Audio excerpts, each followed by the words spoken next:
Hi friends, welcome to my channel. ಎಲ್ಲರಿಗೂ ವರಮಹಾಲಕ್ಷ್ಮಿ ಹಬ್ಬದ ಶುಭಾಶಯಗಳು. ಶ್ರಾವಣ ಮಾಸದ ಮೊದಲ ಹಬ್ಬ ವರಮಹಾಲಕ್ಷ್ಮಿ ಹಬ್ಬವನ್ನು ಎಲ್ಲರೂ ಅದ್ಧೂರಿಯಾಗಿ ಸಂಭ್ರಮದಿಂದ ಆಚರಣೆ ಮಾಡಿರ್ತೀರಾ ಅಂತ ಭಾವಿಸ್ತೀನಿ. ಮುಂದಿನ ಸಂಚಿಕೆಯಲ್ಲಿ ಏನಾಗುತ್ತೆ ಅನ್ನೋದನ್ನು ಈ ವಿಡಿಯೋನಲ್ಲಿ ನೋಡೋಣ. ಅದಕ್ಕೂ ಮುಂಚೆ ಚಾನಲ್ನ ಸಬ್ಸ್ಕ್ರೈಬ್ ಮಾಡಿಕೊಂಡು ವಿಡಿಯೋನ ನೋಡಿ. ಇಷ್ಟ ಆದರೆ ಲೈಕ್ ಕೊಡೋದು ಮರಿಬೇಡಿ. ಈಗ ಈ ಕಥೆಯಲ್ಲಿ ಎಲ್ಲನೂ ರಿವರ್ಸ್ ಆಗ್ತಿದೆ.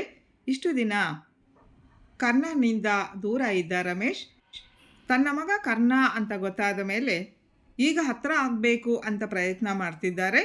ಆದರೆ ತನ್ನನ್ನೇ ಮುಗಿಸೋದಕ್ಕೆ ಬಂದ ತಂದೆನ ಕರ್ಣ ಕ್ಷಮಿಸದೆ ದೂರ ಇಟ್ಟಿದ್ದಾನೆ.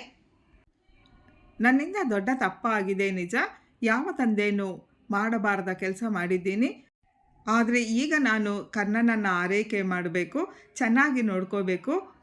ಈ ಮನೆಯಲ್ಲಿ ಇರೋದಕ್ಕೆ ಒಂದೇ ಒಂದು ಅವಕಾಶ ಮಾಡಿಕೊಡಿ ಅಂತ ಕಾಡಿಬೇಡಿ ರಮೇಶ್ ಬೇಡ್ಕೊಂಡ್ರು ಮನೆಯವರೆಲ್ಲ ಕ್ಷಮಿಸದೆ ಮನೆಯಿಂದ ಆಚೆ ಹಾಕಿದ್ದಾರೆ. ಹೋಗಲಿ, ಔಟ್ ಹೌಸ್ ಅಲ್ಲಾದರೂ ಇದ್ದು ಕರ್ಣ ಹೇಗಿದ್ದಾನೆ ಅಂತ ದೂರದಿಂದ ನೋಡ್ತೀನಿ ಅಂತ ಹೇಳಿ ಮನೆಯಿಂದ ಆಚೆ ಬಂದ ರಮೇಶ್ ಮನೆ ಮುಂದೆ ಕೂತು ಪಶ್ಚಾತ್ತಾಪ ಪಡ್ತಿದ್ದಾನೆ. ಕರ್ಣ, ನಿನ್ನ ಬಾಯಿಯಿಂದ ನಾನು ಅಪ್ಪ ಅಂತ ಕರೆಸ್ಕೊಳ್ತೀನಿ, ಅದಕ್ಕೆ ನಾನು ಏನು ಬೇಕಾದರೂ ಮಾಡ್ತೀನಿ. ನನ್ನಿಂದ ದೊಡ್ಡ ಅಪರಾಧನೇ ಆಗಿದೆ, ಕ್ಷಮಿಸು ಕಂದ ಅಂತ ಕಣ್ಣೀರು ಹಾಕ್ತಾ ಮನೆಯಿಂದ ಆಚೆ ನಡೆದಿದ್ದಾರೆ. ರಮೇಶ್ ಕಣ್ಣೀರು ಹಾಕ್ತಾ ಮನೆಯಿಂದ ಆಚೆ ಹೋಗೋದನ್ನು ವಿಡಿಯೋ ಮಾಡಿದ ನಯನತಾರ ಅದನ್ನು ಭುವನೇಶ್ವರಿಗೆ ಕಳಿಸಿದ್ದಾಳೆ. ಅದನ್ನು ನೋಡಿರೋ ಭುವನೇಶ್ವರಿ ತುಂಬಾ ಖುಷಿಪಟ್ಟಿದ್ದಾಳೆ. ಇನ್ನು ಮನೆಗೆ ಬಂದ ನಯನತಾರ, ನೋಡಿದೀಯಾ ಸೀತಾ, ನೀನು ಅಂದ್ಕೊಂಡಂಗೆ ನಮ್ಮ ಅಣ್ಣನ್ನ ಬೀದಿಗೆ ಬರೋ ಥರ ಮಾಡಿದ್ದೀನಿ, ಈಗ ನಿನಗೆ ಖುಷಿ ಆಗ್ತಿದೆಯಾ ಅಂತ ಕೇಳಿದ ತಾರಾಗೆ, ಎಸ್ ತಾರಾ, ನಾನು ಪಟ್ಟ ಕಷ್ಟಗಳು ಅವನು ಅನುಭವಿಸ್ಬೇಕು. ಆದರೆ ತಾರಾ, ನನಗೆ ಯಾಕೋ ಕರ್ಣನನ್ನು ನೋಡಬೇಕು ಅಂತ ಅನ್ನಿಸ್ತಾ ಇದೆ, ನೋಡೋದಕ್ಕೆ ನೀನೇ ಸಹಾಯ ಮಾಡಬೇಕು ಅಂತ ಕೇಳ್ತಿದ್ದಾಳೆ ಭುವನೇಶ್ವರಿ. ಸೀತಾ, ನಿನಗೇನಾದರೂ ತಲೆ ಕೆಟ್ಟಿದೆಯಾ? ಇಷ್ಟು ದಿನ ಅವ್ರ ಮೇಲೆ ದ್ವೇಷ ಸಾಧಿಸಬೇಕು ಅಂತ ಇದ್ದೆ, ಇದೇನಿದು ದಿಢೀರ್ ಅಂತ ಕರ್ಣನನ್ನು ನೋಡಬೇಕು ಅಂತಿದೆಯಾ? ಹೇಗೆ ಅವನ ಹತ್ರ ಕರ್ಕೊಂಡು ಹೋಗಲಿ ಹೇಳು? ನೀನು ಯಾರು ಅಂತ ಕೇಳಿದರೆ ನಾನು ಏನು ಹೇಳಲಿ ಅಂತ ತಾರಾ ಶಾಕಲ್ಲಿ ಕೇಳಿದ್ದಾಳೆ. ನೋಡು ತಾರಾ, ನೀನು ಏನು ಮಾಡ್ತೀಯೋ ನನಗೆ ಗೊತ್ತಿಲ್ಲ, ನೀನು ಕರ್ಣನ ಹತ್ರ ನನ್ನ ಕರ್ಕೊಂಡು ಹೋಗಲೇಬೇಕು, ನಾನು ಅವನನ್ನು ನೋಡಲೇಬೇಕು, ಬೇಕಿದ್ರೆ ನಿನ್ನ ಫ್ರೆಂಡ್ ಅಂತ ಹೇಳು, ಬಟ್ ನಾನು ಹೇಳಿರೋ ಕೆಲಸ ನೀನು ಮಾಡಲೇಬೇಕು ಅಂತ ಹೇಳಿದ್ದಾಳೆ ಭುವನೇಶ್ವರಿ. ಸೀತಾ, ಮುಂಚೆ ನೀನೇನಾದರೂ ಕರ್ಣನನ್ನು ನೋಡಿದ್ದೀಯಾ? ದ್ವೇಷಿಸ್ತಾ ಇದ್ದ ನಿನಗೆ ಕರ್ಣನ ಮೇಲೆ ಸಡನ್ನಾಗಿ ಪ್ರೀತಿ ಹೇಗೆ ಬಂತು ಅಂತ ಅನುಮಾನದಿಂದ ಕೇಳಿರೋ ತಾರಾಗೆ, ನೋಡು, ಅದನ್ನೆಲ್ಲ ಆಮೇಲೆ ಹೇಳ್ತೀನಿ, ಮೊದಲು ನನ್ನ ಕರ್ಣನ ಹತ್ರ ಕರ್ಕೊಂಡು ಹೋಗು ಅಂತ ಹೇಳಿದ್ದಾಳೆ ಭುವನೇಶ್ವರಿ.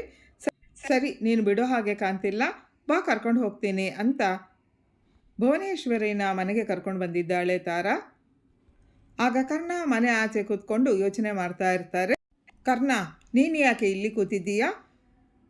ರೂಮಲ್ಲಿ ರೆಸ್ಟ್ ಮಾಡಬೇಕಾಗಿತ್ತು ಅಲ್ವಾ ಅಂತ ಕೇಳ್ತಿದ್ದ ತಾರಾಗೆ, ಅತ್ತೆ, ಮನೆಯಲ್ಲೇ ಕೂತು ಬೇಜಾರಾಯಿತು, ಅದಕ್ಕೆ ಇಲ್ಲಿ ಕೂತಿದ್ದೀನಿ ಅಂತ ಹೇಳಿದ್ದಾನೆ ಕರ್ಣ. ಕರ್ಣ, ನಿನ್ನ ನೋಡೋದಕ್ಕೆ ಒಬ್ಬರು ಬಂದಿದ್ದಾರೆ, ಅವರು ನನ್ನ ಫ್ರೆಂಡೇ, ನೀನು ಒಪ್ಕೊಂಡ್ರೆ ಅವರನ್ನು ಕರಿತೀನಿ ಅಂತ ಹೇಳಿದ್ದಾಳೆ ತಾರಾ. ಅಯ್ಯೋ ಅತ್ತೆ, ನಿಮ್ಮ ಫ್ರೆಂಡ್ ನನ್ನನ್ನು ನೋಡೋದಕ್ಕೆ ಬಂದರೆ ನಾನು ಯಾಕೆ ಬೇಡ ಅಂತೀನಿ, ಕರೀರಿ ಅಂತ ಹೇಳಿದ್ದಾನೆ ಕರ್ಣ. ಆಗ ಭುವನೇಶ್ವರಿನ ಕರ್ಕೊಂಡು ಬರ್ತಿದ್ದಾಳೆ ತಾರಾ. ಇವರು ಯಾರು? ಅತ್ತೆ ಫ್ರೆಂಡು ಅಂತ ಹೇಳ್ತಿದ್ದಾರೆ, ನಾನು ಯಾವತ್ತೂ ಇವರನ್ನು ನೋಡಿಲ್ವಲ್ಲ, ಅತ್ತೆ ಫ್ರೆಂಡ್ಸ್ ಅಲ್ಲ ನನಗೆ ಗೊತ್ತು ಅಂತ ಯೋಚನೆ ಮಾಡ್ತಿದ್ದಾನೆ ಕರ್ಣ. ಆಗ ಭುವನೇಶ್ವರಿನ ಕರ್ಕೊಂಡು ಬಂದ ತಾರಾ, ಕರ್ಣ, ಇವರೇ ನನ್ನ ಫ್ರೆಂಡು, ನಿನ್ನನ್ನು ನೋಡೋದಕ್ಕೆ ಬಂದಿರೋದು, ನಿನಗೆ ಆಕ್ಸಿಡೆಂಟ್ ಆಗಿದೆ ಅಂತ ಗೊತ್ತಾಗಿ ನಿನ್ನನ್ನು ನೋಡಲೇಬೇಕು ಅಂತ ಹೇಳ್ತಿದ್ರು, ಅದಕ್ಕೆ ಕರ್ಕೊಂಡು ಬಂದೆ ಅಂತ ಹೇಳ್ತಿದ್ದ ತಾರಾಗೆ. ಅತ್ತೆ, ನಿಮ್ಮ ಫ್ರೆಂಡ್ಸ್ ಎಲ್ಲ ನನಗೆ ಗೊತ್ತು, ಆದರೆ ಇವರು ಯಾರು ಅಂತ ಗೊತ್ತಾಗಲಿಲ್ಲ, ಇವರ ಹೆಸರು ಏನು ಅಂತ ಕೇಳಿದ್ದಾನೆ ಕರ್ಣ. ಆಗ ಭುವನೇಶ್ವರಿ ತಾರಾ ಒಬ್ಬರು ಮುಖ ಒಬ್ಬರು ನೋಡ್ಕೊಂಡಿದ್ದಾರೆ. ಲಕ್ಷ್ಮಿ ಅಂತ ಇವ್ರ ಹೆಸರು.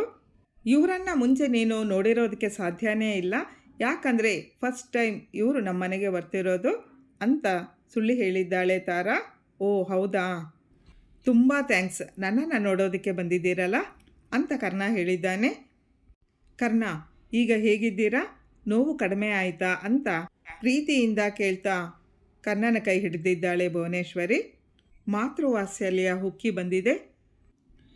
ಕರ್ಣ ತನ್ನ ಮಗನೇ ಆಗಿದ್ದರೆ ಎಷ್ಟು ಚೆನ್ನಾಗಿರೋದು ಅಂತ ಅನಿಸೋದಕ್ಕೆ ಶುರುವಾಗಿದೆ. ಕರ್ಣನಿಗೂ ಅಮ್ಮನ ಕೈ ತಗಿಲಿದಾಗ ಗೊತ್ತಿಲ್ಲದ ಅನುಭೂತಿಯಾಗಿದೆ. ಇಬ್ಬರಿಗೂ ಗೊತ್ತಿಲ್ಲದೆ ರಕ್ತ ಸಂಬಂಧ, ಕರುಳಿನ ಸಂಬಂಧ ಅವರಿಬ್ಬರನ್ನ ಒಂದು ಮಾಡ್ತಿದೆ. ಟೇಕ್ ಕೇರ್ ಕರ್ಣ, ಬೇಗ ಹುಷಾರಾಗಿ. ನಾನಿನ್ನು ಬರ್ತೀನಿ ಅಂತ ಹೇಳಿ ಹೋಗ್ತಿದ್ದ ಸೀತಾ ಕರ್ಣನನ್ನು ನೋಡ್ತಾ ಇದ್ದರೆ ನನ್ನ ಹೆತ್ತ ಮಗನೇ ನೆನಪಿಗೆ ಬರ್ತಿದ್ದಾನೆ, ಅವನು ಎಲ್ಲಿದ್ದಾನೋ ಹೇಗಿದ್ದಾನೋ ಅಂತ ಕಣ್ಣೀರು ಒರೆಸ್ಕೊಳ್ತಾ ಹೋಗ್ತಿದ್ದಾಳೆ. ಕಾರಲ್ಲಿ ಹೋಗ್ತಿದ್ದ ಸೀತಾ ಒಂದು ಕೆಲಸದ ನಿಮಿತ್ತ ಕಾರು ನಿಲ್ಲಿಸಿದಾಗ ಮನೆ ಬಿಟ್ಟು ಹೋದ ರಮೇಶ್ ಕಣ್ಣಿಗೆ ಬಿದ್ದಿದ್ದಾಳೆ. ಸೀತಾ, ನೀನು ಸೀತಾ ಅಲ್ವಾ ಅಂತ ರಮೇಶ್ ಖುಷಿಯಿಂದ ಕೇಳಿದ್ದಾನೆ. ಯಾರು ನೀವು? ನಾನು ಸೀತಾ ಅಲ್ಲ ಅಂತ ಸಿಟ್ಟಲ್ಲಿ ಸೀತಾ ಹೇಳಿದ್ದಾಳೆ. ಇಲ್ಲ, ನನಗೆ ಗೊತ್ತು ನೀನೇ ಸೀತಾ ಅಂತ. ನಾನು ಪ್ರೀತಿಸಿರೋ ಸೀತಾನ ನಾನು ಮರೆಯೋದಕ್ಕೆ ಸಾಧ್ಯನಾ? ನಿನಗಾಗಿ ಎಷ್ಟೋ ವರ್ಷ ಎಲ್ಲೆಲ್ಲೋ ಹುಡುಕಾಡಿದ್ದೀನಿ ಸೀತಾ. ಕೊನೆಗೆ ನೀನು ಸಿಕ್ಬಿಟ್ಟೆ, ನಮ್ಮ ಮಗನೂ ಸಿಕ್ಕಿದ. ನನಗೆ ತುಂಬಾ ಖುಷಿ ಆಗ್ತಿದೆ ಸೀತಾ ಅಂತಿದ್ದ ರಮೇಶ್ಗೆ. ಏನು ಹೇಳ್ತಿದ್ದೀರಾ? ಮಗನ? ಯಾರು ನಮ್ಮ ಮಗ ಅಂತ ಸೀತಾ ಶಾಕಲ್ಲಿ ಕೇಳಿದ್ದಾಳೆ. ಹಾಗಾದರೆ ನೀನು ಸೀತಾನೇ ಅಂತ ಆಯಿತು. ನಮ್ಮ ಮಗ ಬೇರೆ ಯಾರೂ ಅಲ್ಲ ಸೀತಾ, ಕರ್ಣ, ನಮ್ಮ ಪ್ರೀತಿಗೆ ಸಾಕ್ಷಿಯಾಗಿ ಹುಟ್ಟಿರೋ ಕರ್ಣ.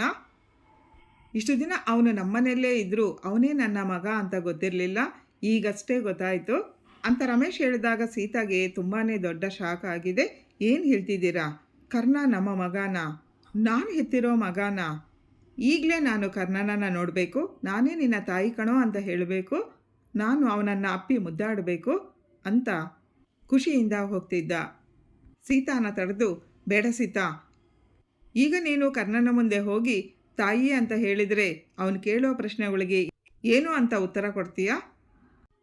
ಸರಿಯಾದ ಸಮಯ ಬರಲಿ, ಆಗ ನಾವೇ ನಿನ್ನ ಅಪ್ಪ ಅಮ್ಮ ಅಂತ ಹೇಳೋಣ ಅಂತ ರಮೇಶ್ ಎಷ್ಟೇ ಹೇಳಿದ್ರು ಕೇಳದೆ ಓಡೋಡಿ ಕರ್ಣನ ಮನೆಗೆ ಬಂದಿದ್ದಾಳೆ ಸೀತಾ. ಕರ್ಣ, ಕರ್ಣ ಅಂತ ಕರೀತಾ ನನ್ನ ಕಂದ ಎಲ್ಲಿದ್ದಾನೆ ಅಂತ ಜೋರಾಗಿ ಕಿರಿಸಿದ್ದಾಳೆ. ಆಗ ಮನೆಯವರೆಲ್ಲ ಆಚೆ ಬಂದಿದ್ದಾರೆ. ಯಾರು ನೀವು ಅಂತ ಕೇಳಿದ ಅಜ್ಜಿಗೆ, ನಾನು ನನ್ನ ಮಗ ಕರ್ಣನನ್ನು ನೋಡಬೇಕು, ಅವನ್ನ ಕರೀರಿ ಅಂತ ಸೀತಾ ಹೇಳುವಾಗ ವೀಲ್ ಚೇರ್ ಮೇಲೆ ಕೂತಿದ್ದ ಕರ್ಣ ರೂಮಿಂದ ಆಚೆ ಬಂದಿದ್ದಾರೆ. ಕರ್ಣ ನನ್ನ ಮಗನೇ ಅಂತ ಓಡಿ ಹೋಗಿ ತಬ್ಕೊಂಡಿದ್ದಾಳೆ ಸೀತಾ. ಎಲ್ಲರಿಗೂ ಶಾಕ್ ಆಗುತ್ತೆ. ಕರ್ಣ ನನ್ನ ಮಗ, ನೀವು ಯಾರ್ರಿ ಅಂತ ಮಾಲತಿ ಕೇಳಿದ್ದಾಳೆ. ಸಾಕಿರೋ ತಾಯಿ ನೀನೇ ಇರ್ಬೋದು, ಆದರೆ ಹೆತ್ತ ತಾಯಿ ನಾನೇ. ನಿನ್ನ ಗಂಡ ರಮೇಶೇ ಕರ್ಣನ ತಂದೆ, ಬೇಕಿದ್ದರೆ ನಿನ್ನ ಗಂಡನ್ನೇ ಕೇಳು. ಇಷ್ಟು ದಿನ ಮಗನಿಗಾಗಿ ಹುಡುಕ್ತಾ ಇದ್ದೆ, ಕೊನೆಗೂ ನನ್ನ ಮಗ ನನಗೆ ಸಿಕ್ಕಿಬಿಟ್ಟ ಅಂತ ಹೇಳ್ತಿದ್ದ ಸೀತಾ ಮಾತುಗಳು ಕೇಳಿ ಎಲ್ಲರೂ ಶಾಕ್ ಆಗಿದ್ದಾರೆ.